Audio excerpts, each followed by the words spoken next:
half of the 2025 football season is now in the books, and teams are starting a sprint to the finish with efforts to earn a spot in the 2025 Mountain West Football Championship game, at which point the Mountain West will honor its top performers of the season with its Players and Coach of the Year awards. Hi, everybody. I'm Jesse Kurtz here in the Mountain West Network studio, where we thought it might be fun to get some insight on who has the inside track to the conference supremacy. Who better to provide such knowledge than Rich Waltz of CBS Sports? Nobody has seen more Mountain West football, both in volume and variety. Rich, it's an honor to have you aboard, my friend.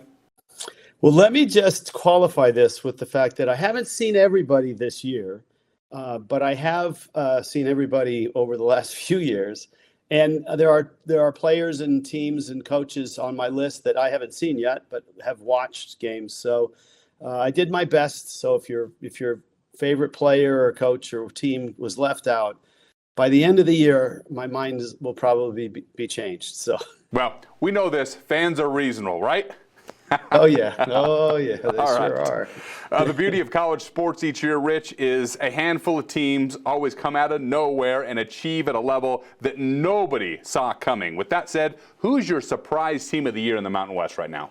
Well, to be politically correct, I on a couple of these categories, I picked multiple players or teams. And for this, I did with teams. And it's programs that have turned in different type of programs and in a different timeline. I'm going to start with Hawaii and what Timmy Chang has done. If you remember 4 years ago, he inherited a real mess. The entire roster had left, all the skill guys had left, and it's been a slow build. But this year, all of a sudden, it's clicked. And they're doing things that for a Hawaii team, you have to do to be successful. One is throw the ball in the run and shoot. They're doing that beautifully with that freshman quarterback, Micah Alejado. And the other thing is you've got to win on the mainland, and they've done that a couple times in conference. They had a win at Air Force, they had a win at Colorado State, 6-2 and 3-1. They've got San Jose State this weekend, so I'm going Hawaii there. And then a different type of program and a different timeline, San Diego State. They were awful last year. They couldn't move the football. Their defense was a shadow of what it usually is there. Obviously, with Sean Lewis, they were changing their offensive scheme, their defensive scheme. But man, all of a sudden, they're 6-1, 3-0, and it's like they cloned Rocky Long and brought him back, and the defense is dominant right now. So an honorable mention there to Jason Eck in New Mexico. You know, New Mexico had success last year with Bronco Mendenhall, but change of coaches, you're thinking they're going to go back to where they were, but they're not. They're 5-3 right now. So I'm going Hawaii, San Diego State, and participation trophy to New Mexico in that one. No argument here. This league has a rich history of producing incredible offensive talent, guys that go on to big things in the league. Last year, a Heisman Trophy finalist, a Biletnikoff Award finalist. Who, at this point, is your midseason offensive player of the year? So for me, this is all about quarterbacks. You know, different years, a league or this league will have a really deep stock of great players at a position. There's some really good tight ends in the Mountain West right now. That's a tradition, but the quarterbacks just jump right out. And I'm going with the guy that I haven't seen yet, except on tape and on film, and that's where you get the quarterback at San Jose State. And the reason I'm doing that is San Jose State doesn't have all the nice, shiny things that other programs have. But what they do have with Coach Ken is the run and shoot. They're running a very similar offense to Hawaii's running, and Eget is the perfect guy for this. And there's great stats all around for all of the quarterbacks in the league. But what swung it for me is he leads the conference in total yardage, and he's not one of the running quarterbacks who there are in this league, and some really good ones. He leads in passing yards, he leads in touchdowns. And in that type of offense where you lean so heavily on the pass game, 15 touchdowns and just 3 picks. So that kind of won it for me. But look, Alejado in Hawaii, Liam Zarkin at Air Force, Calandria at UNLV. The kid at Utah State's having a really under-the-radar nice year. Bryson Barnes and Maddox Madsen, obviously, with Boise State. So that's my offensive guy. Yeah, you get taking care of the football. I think he's on a streak right now, 228 straight passes without an interception, third longest streak in Mountain West history. All right, on the other side, some great defensive performances already in the Mountain West. In fact, one team in the Mountain West ranks second in the nation in scoring defense. Individually, who is your Mountain West Defensive Player of the Year here at the midway point? So I'm going to start with where you just left off with scoring, because there's 3 defensive backs that have 2 pick sixes. And I ended it up, and maybe my math is wrong, but I've got 10 pick sixes in the league this year from defensive backs for the Mountain West. That's amazing. Amaris Brown of UNLV, Amari McCoy of Boise State, Chris Johnson of San Diego State, they all have 2 pick sixes. But those are my honorable mention guys. I like tacklers, and when you lead the nation in a category like tackling, you're a great player. And Owen Long of Colorado State is the linebacker who leads all of college football in tackles. But I didn't stop there. I had a buddy for him. So you need a defensive lineman for the linebacker to get free and make tackles. And Dylan LaBarbera of Nevada is the other guy. He leads the nation in tackles for loss. So you got a disruptor in LaBarbera, you got the cleanup guy in Long. Those are the 2 of the top tacklers in the absolute nation. So they are my defensive players of the year up to the midpoint of this season. Some solid choices, no question about it. And Long comes from a background that's near and dear to your heart. He comes from a baseball family. His dad and 2 brothers both played college baseball. Now he's doing his damage on the football field up in Fort Collins. Well, Mountain West records have already fallen in special teams this fall, but there can be only one Special Teams Player of the Year. At the midseason point, who is the leader in the clubhouse for that award, according to you? Oh, there's no honorable mention or participation trophy here.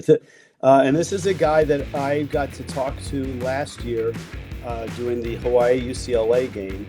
And he had just come from junior college in the Midwest.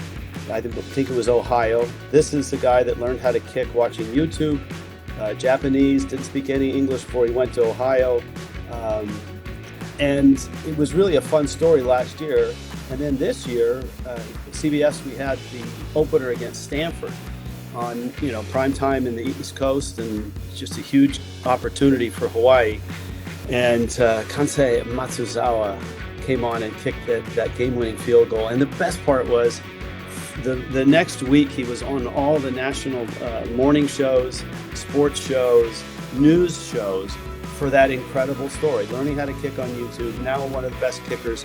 And you thought, what a great story. Well, he's followed that up. He hasn't missed a kick yet. He's 20 of 20 right now.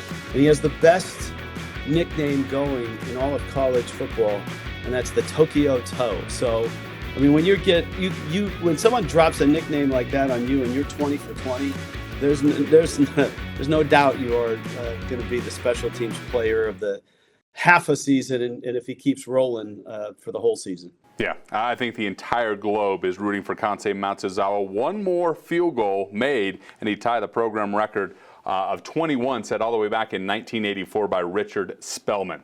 All right, it always amazes me how an 18 or 19-year-old can join a football program, get into the locker room, get into the huddle with a bunch of full-grown men and make an impact. Yet here we are each and every year, and we have freshmen that are doing that. Who is your midseason freshman of the year in the Mountain West? I'm going Micah Alahado. It's an easy choice, the quarterback for Hawaii, because as I talked about, they're one of the surprise teams. They have as good a shot as anybody right now at a Mountain West championship. Wouldn't it be cool if Hawaii hosted that game? No argument here, by the way. Right, I know. So, and a couple of things about him.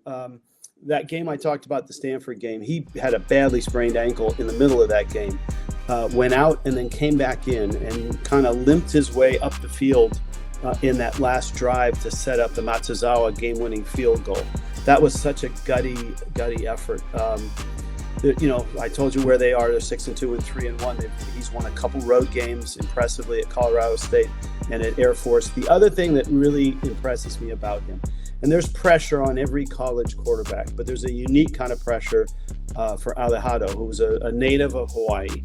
He's part of that long lineage of running the run and shoot. He did play his high school football at Bishop Gorman in Las Vegas, but everybody knew he was like the chosen one. And you look back at all the great quarterbacks in Hawaii history, including his head coach in Timmy Chang. There is so much pressure on him because he is from Hawaii, and that's their team. It's like a whole nation is looking at him.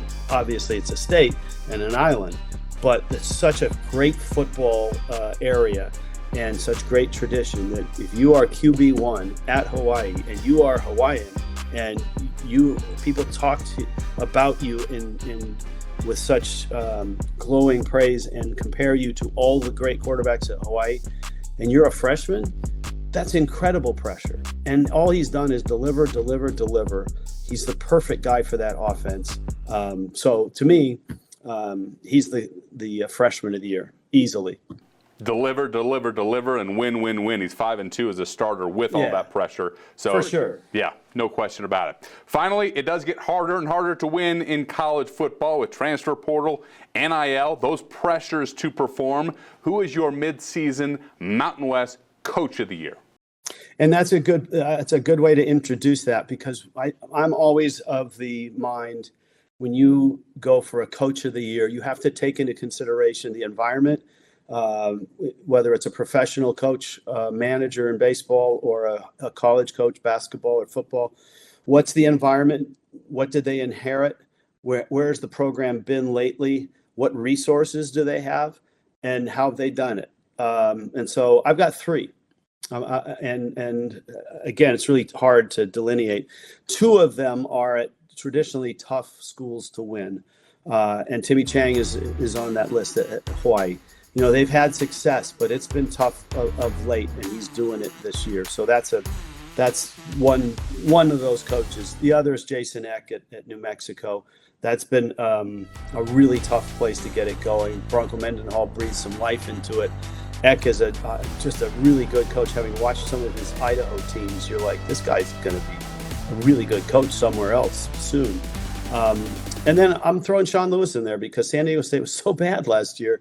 And they literally changed everything. And when you change your offense and your defense, that affects the personnel that stayed or you had, right? San Diego State linemen were used to just going straight ahead for the longest of times.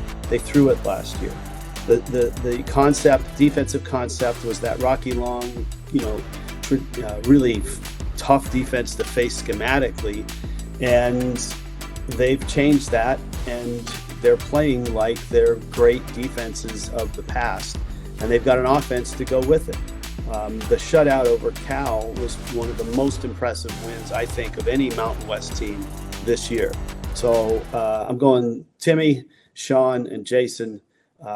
They can fight over the trophy, but no, both. I think all three of those guys have done a marvelous job and deserve this half-season honor. Yeah. No question about it. I think one thing that I think blows my mind when I think about it, Timmy Chang is the second longest tenured coach in the Mountain West right now, behind Troy Calhoun. That's incredible that Timmy Chang has been around that long, and now he's starting to find that traction. Rich, I really appreciate the insight here today, your time. We look forward to a fun stretch run in the Mountain West. We know you'll be on the mic for many of those games. Thank you so much for your time and your insight. Enjoy the rest of the season.